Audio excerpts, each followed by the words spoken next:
मोअज़्ज़ज़ तलबा, आज मैं आपकी 10वीं जमात की उर्दू की माविन किताब से, जिसका नाम गुलज़ार उर्दू है, इसमें से एक अफ़साना जिसका उन्वान है सखी, और इसे कलाम हैदरी साहब ने तहरीर किया है।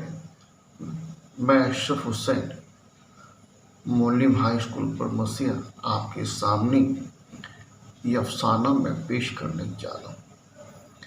इससे पहले कि मैं अफसाना को पेश करूँ, ज़रूरी यह है कि मैं सबसे पहले अफसाना निगार के बारे में कुछ बातें, कुछ मालूमात आपको दूँ।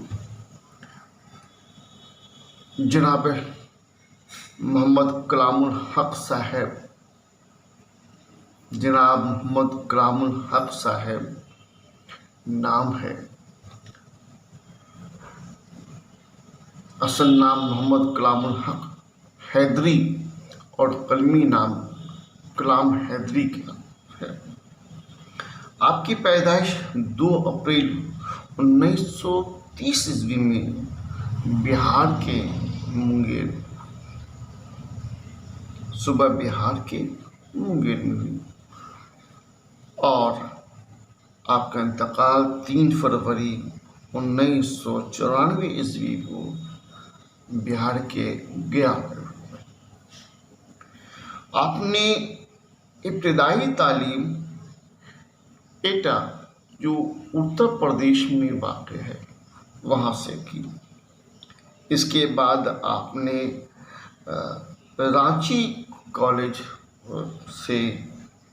रांची से आपने बीए किया, और फिर आपने कलकत्ता की एक कॉलेज है रैंक कॉलेज, वहाँ से आपने बीकॉम भी किया।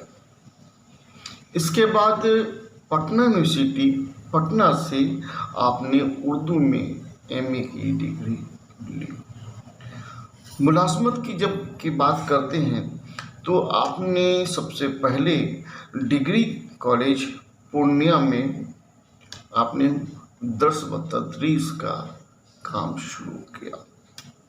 Purnia college, degree college Purnia, ये भी बिहार में ही मौजूद है। साथ ही साथ अंजुमन तरक्की उर्दू के जनरल सेक्रेटरी भी बने, और अंजुमन तरक्की पसंद मुसन्निफीन के सरगम रुकन भी बने। हफ्तावार, रिसाला, मोर्चा और महानामा आहंग भी शहर गया से शायर किया, और इसके आप मुदीर भी रहे।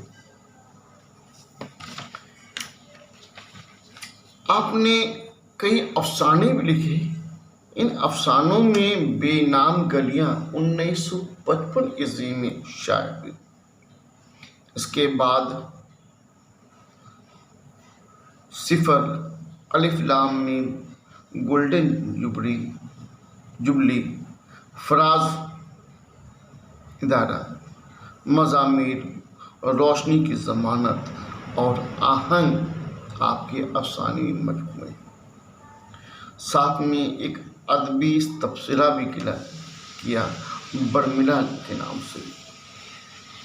इसके अलावा तज़किरा पर एक किताब लिखी, शुराए गुजरात लिखा, और कुछ इल्मी किताब भी लिखी। इनमें अदब और तसव्वुफ़ और दूसरा तफ़हीमात भी लिखा। अब मैं आपके सामने यहाँ जो अफसाना आपकी किताब में दर्ज है, इस कहानी को, इस अफसाने को मैं पढ़ने जा रहा हूँ। सखी, मैं ज़करिया स्ट्रीट के एक होटल में बैठा हूँ, और मेरे सामने एक प्याली में चाय रखी है। मैं टेबल के सामने, एक लंबी टेबल पर कई आदमी बैठे हुए हैं। मैं उनमें से एक को मैं जानता हूँ, जो मुझसे मनी ऑर्डर फॉर्म भरवा के कहीं पैसा भेजता है। कभी 50, कभी 40, कभी 100।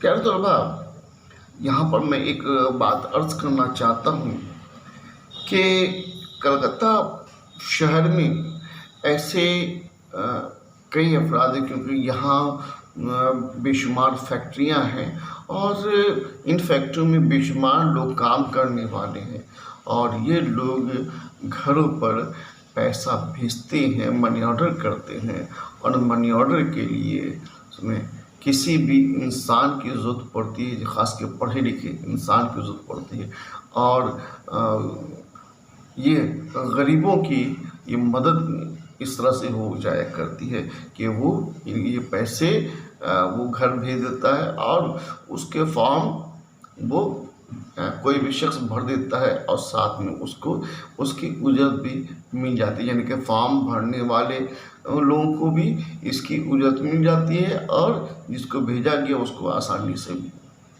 पहुँच गया। तो ये एक अच्छा मशगला है जो आज भी ये मशगला जारी है और बेशुमार लोग इसमें जुड़े हुए हैं। मैं क्या तो मुसन्निफ़ जो कह रहे हैं कि मैं एक होटल में बैठ के चाय पी रहा हूँ और वहाँ बेशुमार लोग बैठे हुए हैं सामने, तो उनमें से मैं एक शख्स को जानता कि जो मनी ऑर्डर का फॉर्म भरवाता है और कभी 50 रुपये, कभी 40 रुपये और कभी 100 रुपये वो अपने घर भी भेजता है। इसके बारे में मुझे ये नहीं मालूम कि वो कहाँ रहता है और क्या करता है। हाँ, इतना ज़रूर मालूम है कि पूर्णिया में बीबी सकीना को जो है वो रुपए भेजता है। मैं चाय पीने लगता हूँ, मुझे इतना मालूम है कि बीबी सकीना उस लुंगी वाले की बीवी है और ये जानता हूँ कि इस शख्स का नाम मौला बख्श है। उसने पता की जगह मार्फत में मेरा ही नाम लिखवा दिया था। बीबी सकीना का शौहर पस्त कद और काला है, जिसके कान की लौ थोड़ी सी कटी हुई है और गर्दन भरी भरी मगर औसत दर्जे की लंबी है। आँखें चमकीली है मगर धुंधलाहट भी है। दाहिने हाथ की शहादत वाली उंगली का नाखून लंबा और नुकीला है। मैं चाय पीने लगता हूँ। होटल में 2 नए आदमी आते हैं और होटल का जायज़ा लेते हैं। होटल के रेडियो पर फिल्मी गाने चल रहे हैं। रेडियो खड़खड़ाता है, उनकी आवाज़ खराब आने थे। होटल का मालिक अखबार छोड़कर रेडियो को ठीक करने लगता है। होटल का बावर्ची खाना नज़र आ रहा है। मौला बख्श मुझे देखता है और मुझे यहाँ इतनी देर तक होटल में बैठा हुआ देखकर वो हैरत में पड़ जाता है। मैं किसी अखबार के एडिटर का यहाँ इंतज़ार कर रहा था, मगर अब उसकी तरफ से नाउम्मीद हो चला था। अब तक वहाँ एडिटर नहीं आया जिसने मुझे तर्जुमे का काम देने के लिए कहा था।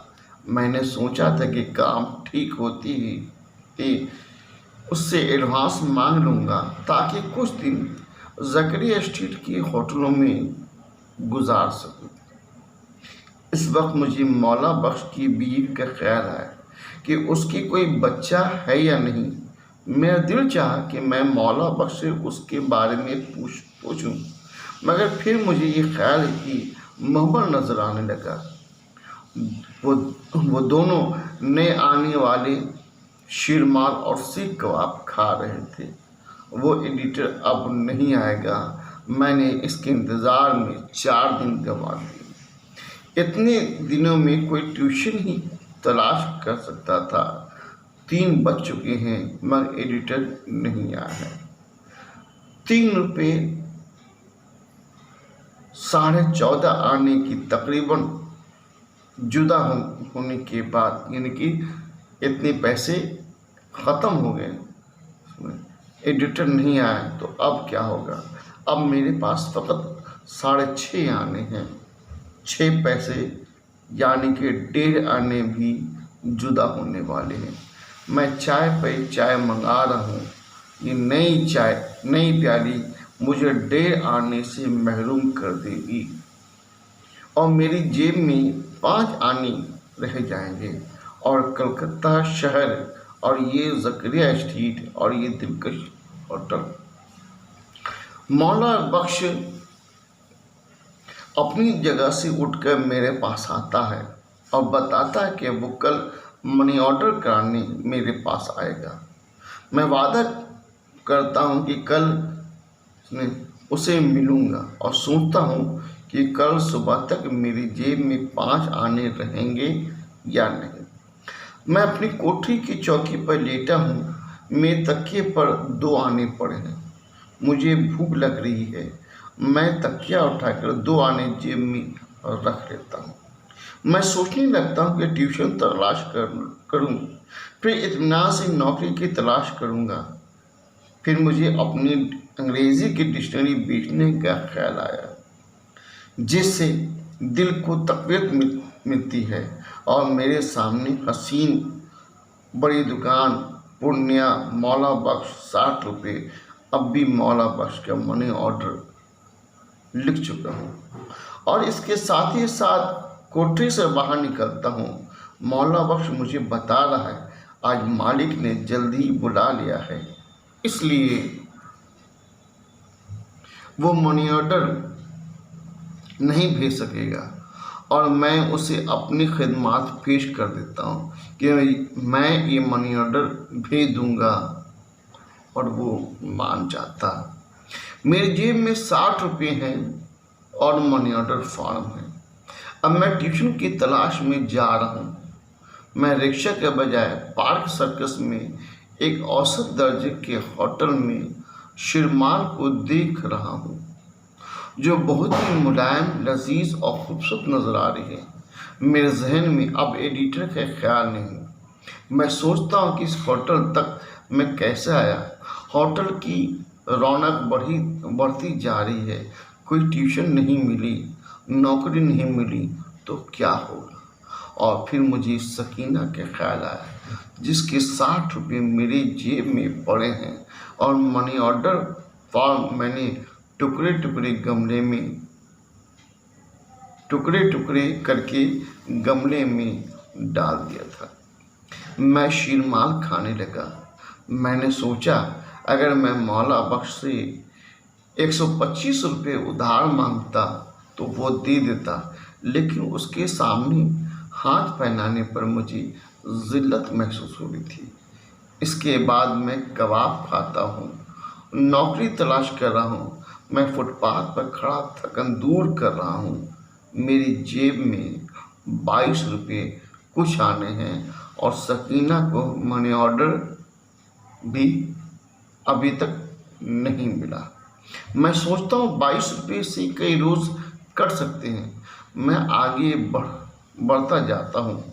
सकीना का ख्याल साथ साथ चल रहा है। मैं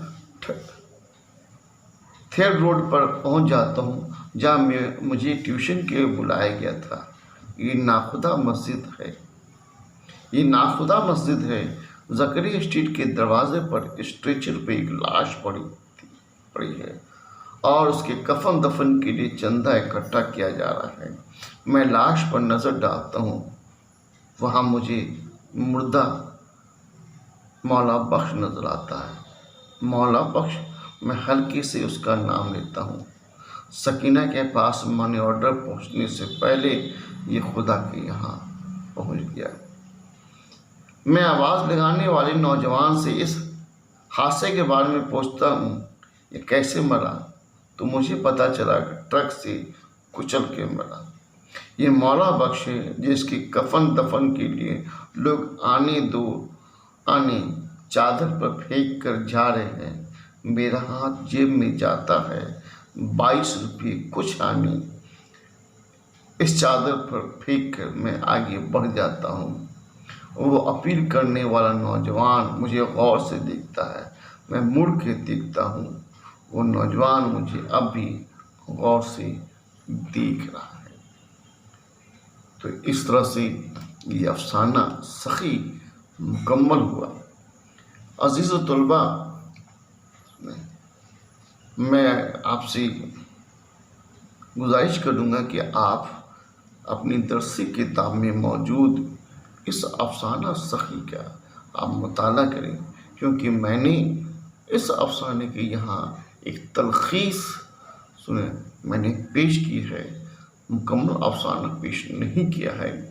सुने, साथ ही साथ इस अफ़साने पर आपकी क्या निगाहें हुई, आपकी क्या फ़िक्र है, आपकी क्या सोच है, इसको आप ज़रूर से ज़रूर सुने दर्ज करें और अपने उस्ताद मोहतरम से अफ़साना निगार के बारे में मालूमात हासिल करें और इस अफ़साने के फ़न पर, इसकी खूबी पर, इसकी खामी पर गौर व ख़ौस करें सुने, और इसके में जो सवालात जो उभर रहे हैं उन सवालात का भी आप सुने जवाब खुद अपनी ज़ुबान में दीजिए।